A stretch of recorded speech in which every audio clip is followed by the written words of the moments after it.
Okay, continuing our discussion of basis, we're going to now talk about dimension. And the important ideas about dimension, it's equal to the number of elements in any basis.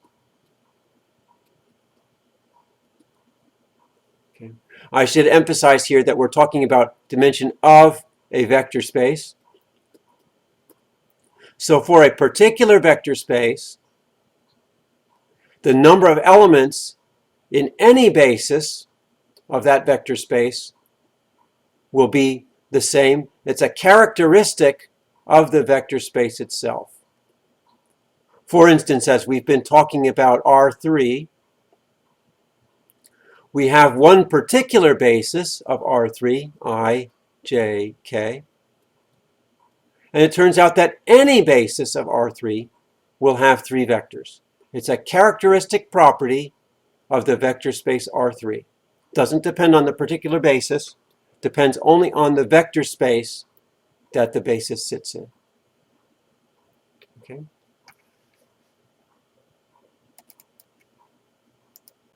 Okay, besides showing that any vector space has a characteristic dimension, we're going to relate this concept to the notions of spanning set and linear independence.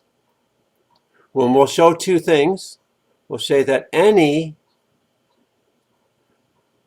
linearly independent set of vectors has size less than or equal to the dimension. You can't make a linearly independent set that's too big. It's limited by the dimension of the space. And you can see from this example up here, in 3 dimensions, if I try to make a fourth vector that's linearly independent, I can't. This fourth vector will be a linear combination of the other 3. So the dimension is the limiting size, the maximum size of a linearly independent set. On the other hand, any spanning set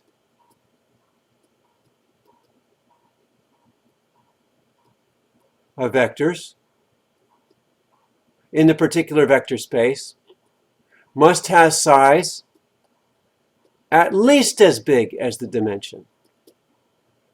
Again, we can look at our example. In 3-dimensional space, if I throw out any one of these vectors, if I throw out the I, for instance, and I'm left with J and K, well, that's just not going to expand all of R3. It's going to span all of R3. Okay. So if you tie all of these things together, if I have a linearly independent set of size equal to the dimension, then that turns out that that will be a spanning set. So if to tie all these two things together, we'll say, well, we will show that any linearly independent set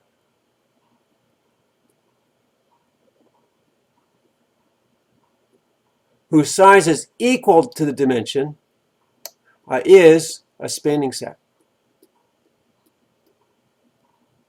All right, and linear independent sets that are spanning sets are bases. We'll also show that any spanning set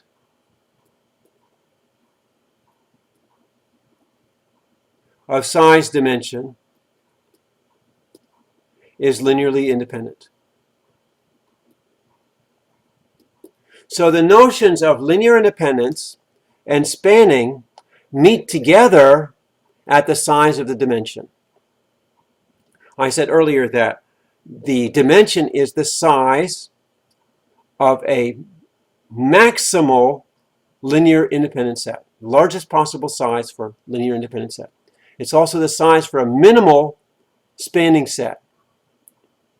And when you reach that maximal linear independent size, that becomes a spanning set. When you reach that minimal spanning set, that becomes a linearly independent set. Okay, so let's begin. Before we talk about dimension, we're going to restrict ourselves to finite dimensional vector spaces. Now, there are infinite dimensional vector spaces, and you talk about those in functional analysis, Fourier analysis, Hilbert space. These are all fancy terminologies, but we're not going to talk about those areas in this class. I just wanted to indicate that, in fact, infinite dimensional vector spaces are quite important, but not for this class. Okay? Now, we define a vector space as finite dimensional if it has a finite basis. Now, at this point, we don't know if all bases have the same number of vectors, but if a vector space has at least one finite basis, then it qualifies. So R3, of course, qualifies. We found a basis of 3 vectors. The set of quadratic polynomials qualifies. Quadratic means the degree is less than or equal to 2, because this is a finite number of vectors and this is a basis. The space of 2 by 2 matrices also qualifies similarly. All right, so from this point on, we'll talk about finite dimensional vector spaces. We will assume all of our vector spaces are finite dimensional.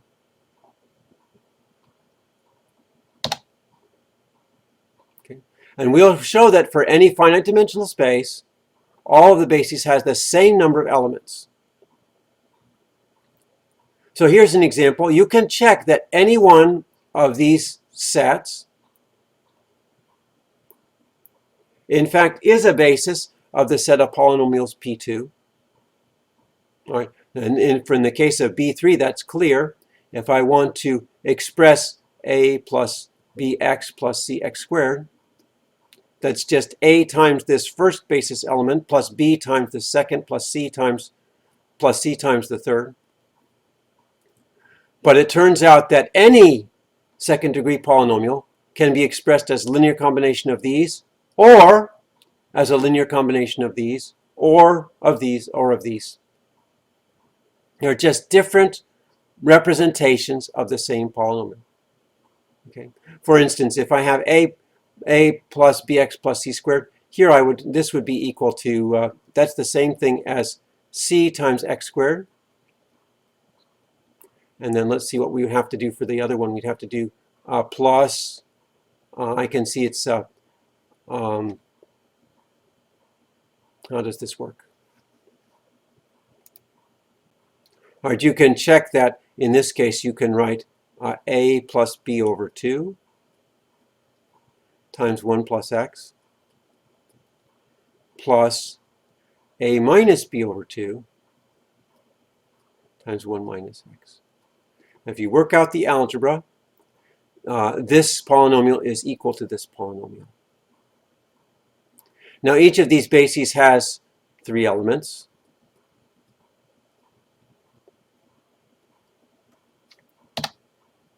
And here's a similar example for the 2 by 2 matrices. Both of these bases have 4 elements. All right, now in order to prove that any 2 bases have the same number of vectors, we're first going to prove this exchange lemma. And what the exchange lemma says is if I start with a basis, I can take one of these basis vectors and exchange it with another vector, and it's still a basis. More precisely, if I can write the vector v as a linear combination of basis vectors, and one of these terms has non-zero coefficients, then I can throw out the basis vector corresponding to that non-zero coefficient and replace it with v. Okay. Let's give a simple example. Suppose we have the vector 1, 2, 3, or let's do 1, 2, 0. Let's do 1, 2, 0. That's equal to 1 times 1, 0, 0 plus 2 times 0, 1, 0 plus 3 times 0, 0, 1. Okay?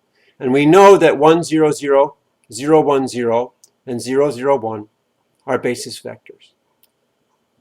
Now notice that this 2 is a non-zero coefficient. So I could replace this vector 0, 1, 0 with 1, 2, 0 and still have a basis. That's what the exchange lemma says. So I know that 1, 0, 0, 0, 1, 0, 0, 0, 1 are a basis of R3. And the exchange lemma, says that I can replace this 0, 1, 0 with 1, 2, 0. So the exchange lemma tells me that 1, 0, 0, 1, 2, 0, and 0, 0, 1 are also a basis.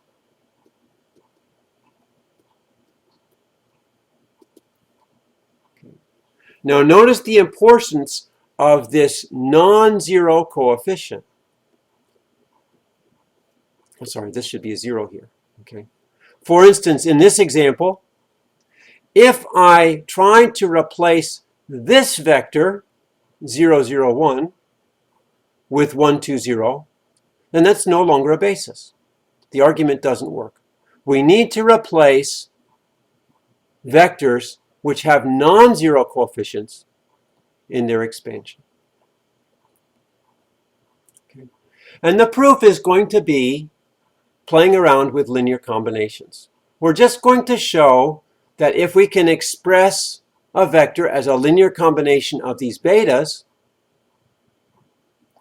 and V satisfies this condition, then any vector can also be expressed as a linear combination of betas with the V included instead of beta I. All right, so that's what we're going to show. So our arbitrary linear combination of the betas can also be written as a linear combination of the betas with the beta I replaced with the V. Now let's see how that works. Okay. So suppose that after the exchange, we have this set, we'll call it beta hat. So this set of vectors, or this sequence of vectors, is the new set which replaces beta I with V. First, we'll show that this new set beta hat is linearly independent. Okay. So suppose we have a linear relationship among these vectors, and we can replace V with its expansion in terms of the betas. If we do that, we obtain this equation here. All I've done here is replaced the V in this linear relation with its expansion in terms of the beta i's. Now what we want to show is that in fact the coefficients D must be 0. And that will show that the vectors b1 ... up to bn minus bi minus 1 v bi minus 1 up to bn must be linearly independent. We want to show that in fact this linear relationship must be the trivial linear relationship. Okay. But we can deduce that from this result. Why is that? Okay. We want to show all these coefficients are 0. Let's first look at the coefficient of beta I in this expansion. Okay. The only term involving beta I has the coefficient di ci. Okay. Now, since this is a relation involving only beta i's, and we know that the betas are linearly independent, we know that this coefficient dici must be 0. The coefficient dici must be 0. However, by our choice of V, we know that ci is not 0. Now, if di times ci is 0, and ci is not 0, that implies that di must be 0. Now, if di is 0, that means that this whole term here goes away. All this complicated term goes away. And what I have left is a linear combination of the betas, where each term has a distinct beta. D1, B1 plus D2, B2, dot, dot, dot, up to Dn, Bn. Now, we already know that the betas are linearly independent. That means that all of the other D's must be 0.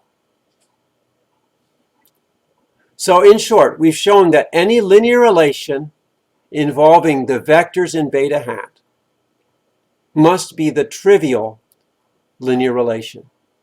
That means the vectors in beta hat are linearly independent. All right.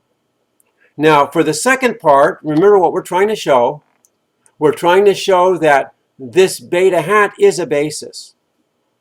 So we've shown that it's linearly independent.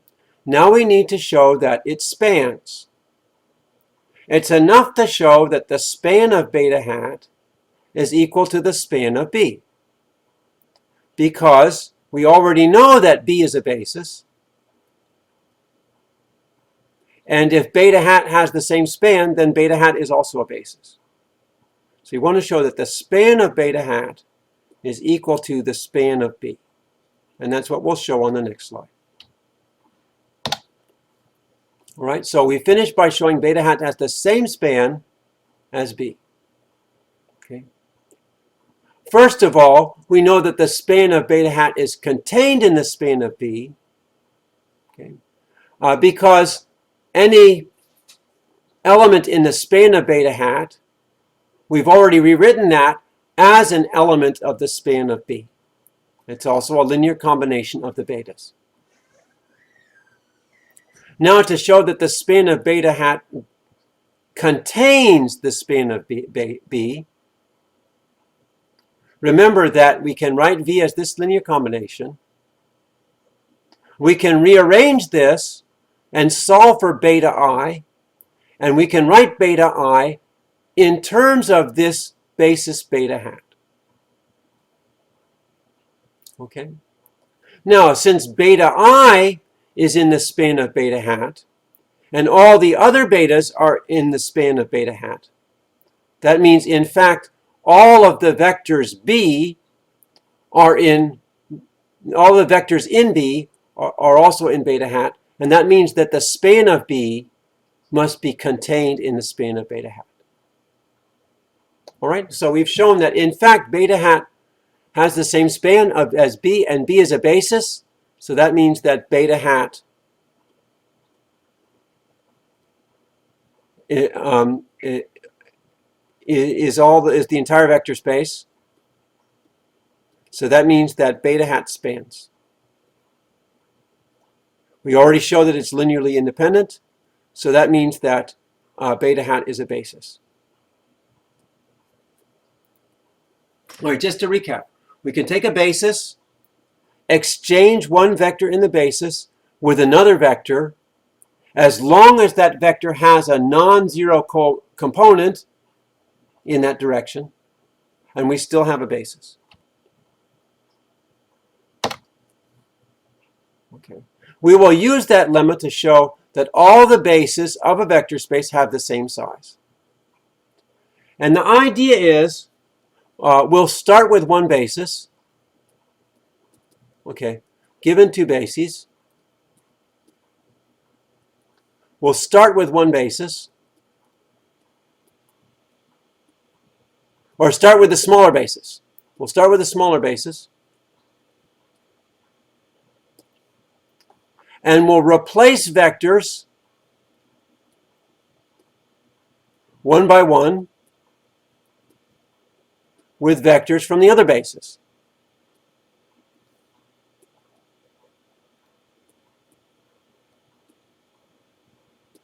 Okay. By the lemma,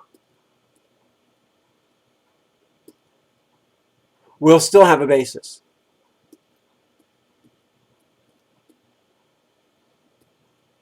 Okay, so let me try to be a little bit more visual. Suppose I have one basis. Let me think about what the letter would be. All right, so we'll start with one basis. Suppose we call it beta 1 up to beta n. Okay. And then we have another basis over here, delta 1 up to delta m. Now to start off with, we don't know that m is equal to n, so we'll suppose that n is less than or equal to m. Now by the exchange lemma, I can take these deltas over here one by one and cross out the beta, replace it with a delta. If I do that one by one, eventually I'll end up with a set of n delta vectors that's still a basis. Okay? But if I have n delta vectors that are in a basis, I can't have any delta vectors here left over because they would be in the span of these. And those extra vectors would not be a part of the basis. All right, so that's the idea. It's kind of an inductive proof because we're replacing one by one. We're doing a process. And at the end of the process, we'll see that the number of vectors in delta must be the same as the number of vectors in B. All right, so let's get started with the actual proof. All right, so let's take a vector space with at least one finite basis, and we choose one basis which has the minimal size. It's the smallest possible basis. We'll show that any other basis also has the same number of vectors. All right, now this tells us that B has minimal size, so D has no fewer than n vectors. We want to show that D, in fact, has exactly n vectors. Okay, just like the outline that I just gave. Okay, now, the basis B spans the space, and the first vector in this basis D is in the space. So delta 1 is a combination of the elements of B. By the exchange lemma, we can swap delta 1 for one of the vectors from B. We don't know which one, possibly not beta 1, possibly not beta 2, but at least one of the betas in this set B can be swapped with this vector delta 1. And then what would we have? We'd have beta 1, I'm not sure which one it is, beta k minus 1. Then we'd have delta 1 here. Then we'd have beta k plus 1 up to beta n. So that's our new basis. And by the exchange lemma, this is still a basis.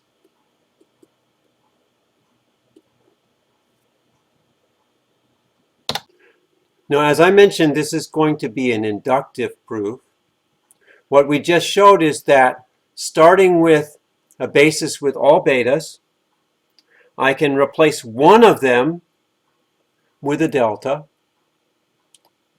And what we're going to show is that in the inductive process, we can replace the betas one by one until all the betas become delta.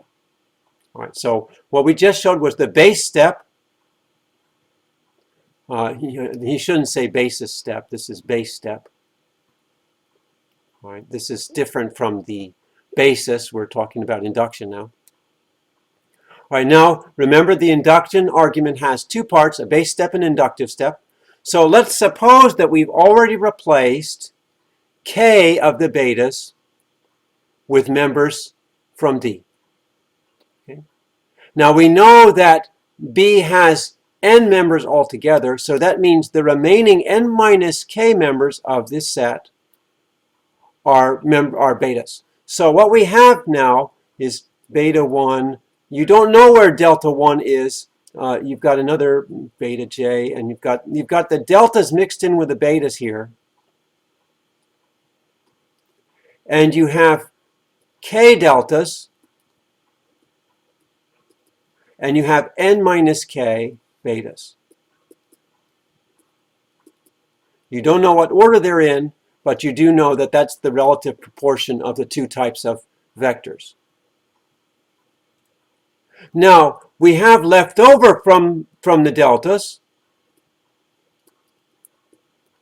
we have delta k plus 1 all the way up to delta n. These are vectors that have not been replaced into this basis bk. So let's take a look at this vector here. Since bk is a basis, delta k can be expressed as a linear combination of these vectors.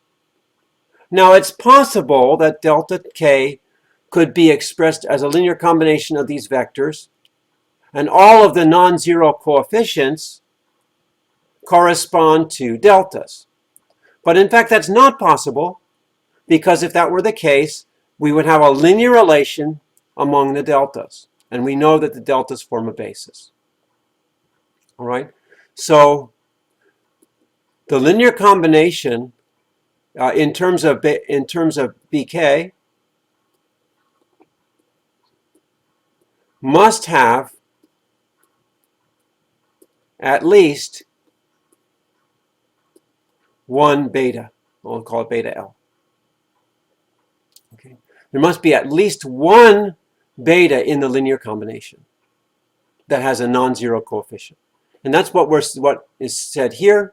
The key point in the representation, at least one of the non-zero scalars must be associated with a beta I. Or else you would have a linear dependence relation among the deltas.